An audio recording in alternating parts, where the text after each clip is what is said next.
নামাজে সূরা পড়ার ধারাবাহিকতাটা কি? অনেকে বলে যে প্রথম রাকাতে নাকি সূরা ফাতিহা পড়ার পর যেই সূরা পড়ব দ্বিতীয় রাকাতে নাকি তার থেকে ছোট সূরা পড়তে হবে, তৃতীয় রাকাতে এবং চতুর্থ রাকাতে আবার এর থেকেও ছোট। আবার অনেকে বলে যে প্রথম রাকাতে যে সূরা পড়ব দ্বিতীয় রাকাতে নাকি তার পরের সূরা পড়তে হবে, মানে প্রথম রাকাতে ৮০ নম্বর সূরা পড়লে নাকি পরের রাকাতগুলোতে তার ধারাবাহিকতা অর্থাৎ ৮১, ৮২ বা তার পরের সূরাগুলো পড়তে হবে, আগেরগুলো পড়া যাবে না। তাহলে কোন নিয়মটা সঠিক, কিভাবে পড়তে হবে? আপনি যেটুকু বলেছেন এই সবগুলোই সঠিক এবং সবগুলোই মেনটেন করতে হবে। সূরা নামাজের মধ্যে সূরা ফাতিহার পর অন্য সূরা মিলানোর ক্ষেত্রে মূলনীতি বা প্রিন্সিপাল হলো যে প্রথম রাকাতের তুলনা দ্বিতীয় রাকাতটা একটু ছোট করা সুন্নত। প্রথম রাকাতে যতটুকু কেরাত পড়বেন দ্বিতীয় রাকাতে কেরাতটা আরেকটু ছোট হবে, স্মল হবে, এটা সুন্নত। কিন্তু এটার যদি ব্যত্যয় হয়ে যায় তাতে কোনো মহাভারত শুদ্ধ হয়ে যাবে না, মহাভারত শুদ্ধ হয়ে যাবে না, অর্থাৎ কোনো সমস্যা হবে না, যা আছে তাই থাকবে, নামাজ হয়ে যাবে। বিধায় আপনার সুন্নাহর খেলাফ হবে, জাস্ট এইটুকু। এটাকে নিয়ে অনেক বড় করে দেখার কিছু নাই, তবে চেষ্টা করা ভালো যে প্রথম রাকাতে চাই দ্বিতীয় রাকাতটার জন্য কেরাত যেন একটু ছোট হয়, এটা নবী সাল্লাল্লাহু আলাইহি ওয়াসাল্লামের সুন্নাহ। সুন্নাহ না মানলে এটা লবণ কম হবে, তরকারি হয়ে যাবে, নামাজ হয়ে যাবে, কিন্তু এটা অনুত্তম হবে। আর ধারাবাহিকতা রক্ষা করাও সুন্নাহ, যেটা আপনি বলেছেন যে ৮০ নম্বর সূরা পড়ছেন প্রথম রাকাতে, তার এরপর ৮১ নম্বর পড়বেন, এভাবে ধারাবাহিকতা তারপরেরগুলো পড়বেন। উল্টা দিকে পড়লে নামাজ হয়ে যাবে, কিন্তু ইচ্ছাকৃত এরকম করাটা মাকরুহ, ইচ্ছাকৃত এরকম করাটা অনুচিত, নামাজের কোয়ালিটি নষ্ট করবে। কিন্তু সুন্নত হলো ধারাবাহিকতা মেনটেন করা। ধারাবাহিকতা মেনটেন না করলে অনেক সময় বিশেষ করে সাধারণ আয়াতের ক্ষেত্রে অর্থ বিকৃতির সম্ভাবনা হতে পারে, যে প্রথমে একটা জিনিস পড়েছেন এরপর আরেকটা জিনিস পড়লেন, অর্থ বিকৃতির সম্ভাবনা যদি নাও থাকে, জিনিসটা সুন্নাহ পরিপন্থী করে তেলাওয়াতের আদবের খেলাফ, উল্টা দিকে তেলাওয়াত করার জন্য ধারাবাহিকতা বজায় রেখে করাটা সুন্নাত।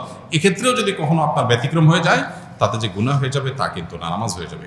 ৫ ওয়াক্ত সালাতের পরে পড়ার জন্য দোয়া ও জিকির জানতে চাই। এ সম্পর্কে আসন্না ফাউন্ডেশন থেকে ছোট্ট একটা দোয়ার কার্ড আমরা বের করেছি, সেটা আপনারা সংগ্রহ করতে পারেন ফ্রি, এবং অনলাইন থেকেও সেটা ডাউনলোড করতে পারেন। প্রত্যেক ৫ ওয়াক্ত ফরজ নামাজের পর নবী সাল্লাল্লাহু আলাইহি ওয়াসাল্লাম যে আমলগুলো করতেন এর মধ্যে ১ নম্বর আমল হলো আল্লাহুম্মা আনতাস সালাম ওয়া মিনকাস সালাম তাবারাকতা ইয়া যাল জালালি ওয়াল ইকরাম পাঠ করা। তারও আগে আল্লাহু আকবার, আল্লাহু আকবার, আল্লাহু আকবার, হ্যাঁ, আল্লাহু আকবার পাঠ করা, ইস্তিগফার পাঠ করা, আল্লাহু আকবার একবার, আস্তাগফিরুল্লাহ, আস্তাগফিরুল্লাহ, আস্তাগফিরুল্লাহ ৩ বার, আল্লাহু আকবার একবার, আস্তাগফিরুল্লাহ ৩ বার। অনেকগুলো আমাদের মধ্যে আল্লাহু আকবার না, শুধুমাত্র ইস্তিগফার ৩ বার, আস্তাগফিরুল্লাহ, আস্তাগফিরুল্লাহ, আস্তাগফিরুল্লাহ, এরপরে হলো আল্লাহুম্মা আনতাস সালাম ওয়া মিনকাস সালাম তাবারাকতা ইয়া যাল জালালি ওয়াল ইকরাম। এটা হলো সালাম ফেরানোর পরপর। এরপরে হলো আয়াতুল কুরসি, আল্লাহু লা ইলাহা ইল্লা হুয়াল হাইয়ুল কাইয়্যুম, পুরো আয়াতটা পড়া। তারপরে হলো সূরা ইখলাস, সূরা ফালাক, সূরা নাস একবার পাঠ করা। এর পাশাপাশি আরেকটা আমল আছে, লা ইলাহা ইল্লাল্লাহ ওয়াহদাহু লা শারীকা লাহু লাহুল মুলকু ওয়া লাহুল হামদু ওয়া হুয়া আলা কুল্লি শাইইন কাদির, একবার পাঠ করা। আরেকটা আমল হলো আল্লাহুম্মা আইন্নি আলা যিকরিকা ওয়া শুকরিকা ওয়া হুসনি ইবাদাতিক, একবার পাঠ করা। আরেকটা আমল হলো লা ইলাহা ইল্লাল্লাহু ওয়াহদাহু লা ইলাহা ইল্লাল্লাহ ওয়া লা না'বুদু ইল্লা ইয়্যাহ লাহুন নি'মাতু ওয়া লাহুল ফাদলু ওয়া লাহুস সানাউল হাসান, লা ইলাহা ইল্লাল্লাহ মুখলিসিনা লাহুদ্দিন ওয়া লাউ কারিহাল মুশরিকুন, এটা একবার। এবং 33 বার সুবহানাল্লাহ, 33 বার আলহামদুলিল্লাহ, 34 বার আল্লাহু আকবার। এই আমলগুলো মোটামুটি ৫ ওয়াক্ত নামাজের পরে পড়াটা সুন্নাহ। ইমাম শাফিঈ রাহমাতুল্লাহর মতে নামাজে ইমামের পেছনে ফাতিহা পড়তে হবে, কিন্তু হানাফি আলেমগঞ্জ সূরা আরাফের একটি আয়াতের দলিলে বলেন ফাতিহা পড়া যাবে না। তাহলে এই আয়াত কি ইমাম শাফিঈ রাহমাতুল্লাহর চোখে পড়ে নাই?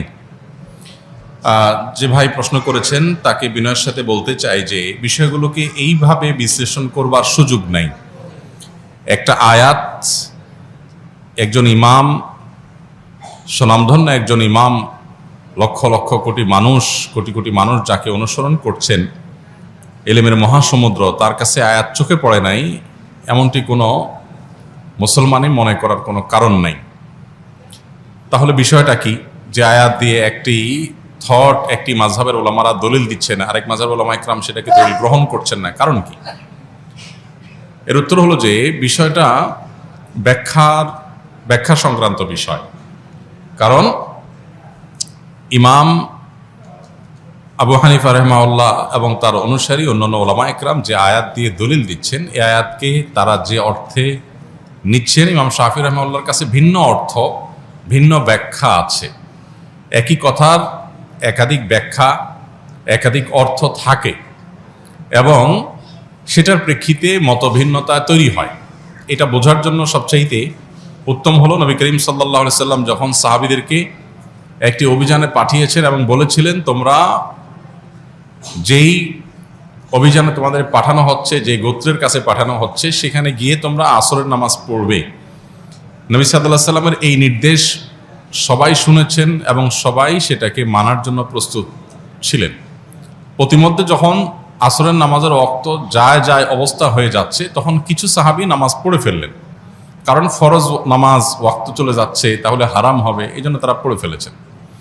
আর কিছু সাহাবী তারা পড়েন নাই, তারা যথাস্থানে গিয়ে তারপরে আদায় করেছেন। এখন প্রশ্ন হলো, এই সাহাবীদের কারোর কাছে কি নবীর নির্দেশ যায় নাই? ব্যাপারটা এরকম না, উভয়ের কাছে নবীর নির্দেশ গেছে, কিন্তু তারা দুই দল দুইটা আমল করেছেন। কেন? কারণ হলো একই নির্দেশকে বোঝার ক্ষেত্রে দুইটা দল ভিন্ন ভিন্ন বুঝ তাদের আছে। লাহু ফাহমুন অতিয়াহু রাজুলুন মুসলিম, যে কোনো মুসলিম, তাকে আল্লাহ তাআলা যে বিবেক, তাকে আল্লাহ যে বুদ্ধি সেন্স দিয়েছেন, সেটা দিয়ে তিনি বুঝেছেন। এখন যে সমস্ত সাহাবীরা আসর পড়েছেন, তাদের যুক্তি ছিল যে নবী সাল্লাল্লাহু আলাইহি ওয়াসাল্লাম আমাদেরকে তাড়াতাড়ি যেতে বলেছেন, যাতে আসর সেখানে গিয়ে পড়া যায়। এর মানে এইটা না যে ওয়াক্ত শেষ হয়ে গেলেও আমরা নামাজ পড়ব না। তো এই জন্য নবীজির নির্দেশের মানে হলো তাড়াতাড়ি যাওয়া, যেন আসর সেখানে যে পড়া যায়। ওয়াক্ত চলে গেলে আমাদেরকে নামাজটা আগে পড়তেই হবে, সেজন্য তারা নামাজ পড়ে ফেলেছেন। আর যারা নামাজ ওই জায়গায় গিয়ে পড়েছেন ওয়াক্ত শেষ হওয়ার পরে, তাদের বক্তব্য ছিল নবী সাল্লাল্লাহু আলাইহি ওয়াসাল্লাম আমাদেরকে বলেছেন সেখানে গিয়ে আসর পড়তে, অতএব আমি সেখানে গিয়ে আসর পড়ব। তার কাছে আল্লাহর পক্ষ থেকে ওহী আসে, অতএব ওয়াক্ত আছে কি গেছে সেটা আমার দেখার দরকার না, ওই নির্দেশ মানাটাই আমার কর্তব্য, আমি সেটা করেছি। দুইটাই আপন জায়গায় সঠিক। নবী সাল্লাল্লাহু আলাইহি ওয়াসাল্লাম এই সংবাদ শোনার পর দুই মতের উপর আমল করা কাউকেই তিনি ভৎসনা করেননি, তার মানে উভয়টাকে তিনি অ্যাকসেপ্ট করেছেন। তো কোরআন এবং হাদিসের ক্ষেত্রে মুজতাহিদ ইমামগণ যখন কোনো ইস্তিহাদ গবেষণা করে কোনো আয়াত থেকে, কোনো হাদিস থেকে কোনো মাসআলা উদ্ঘাটন করেন বিভিন্ন মূলনীতির আলোকে, তো সেটা একই আয়াত থেকে একাধিক ব্যাখ্যা, একাধিক অর্থ, একাধিক বিশ্লেষণ, একাধিক মর্ম, এটার ভিত্তিতে একাধিক মত সৃষ্টি হতে পারে। এক্ষেত্রে আমরা জিনিসগুলোকে এত সহজে কনক্লুশনে নিয়ে আসা, এত সহজে যোগ বিয়োগ করে ফেলাটা, এটা হলো আমাদের জ্ঞানের স্বল্পতার কারণে, কিংবা আমরা পুরো বিষয়টাকে ভালো করে না বোঝার কারণে। অতএব এই সমস্ত বিষয়কে কেন্দ্র করে সম্মানিত ইমামদের সম্পর্কে আমাদের কোনো অশ্রদ্ধা যেন না হয়, সেটা কোনো ইমামের প্রতিই না। এমনকি কারোর মতের উপরে যদি আমরা আমল নাও করি, তারপরেও আমরা তার মতকে শ্রদ্ধা করতে হবে, কারণ তিনি তার এই মত প্রকাশ করতে গিয়ে যে ইস্তিহাদ করেছেন, এটার কারণে আল্লাহর কাছ থেকে তিনি সওয়াব পাবেন, বিনিময় পাবেন। তো আমি সমালোচনা করে গুনাহগার হওয়ার সুযোগ কোথা থেকে থাকে? আস-সুন্নাহ ফাউন্ডেশন, উম্মাহর স্বার্থে সুন্নাহর সাথে।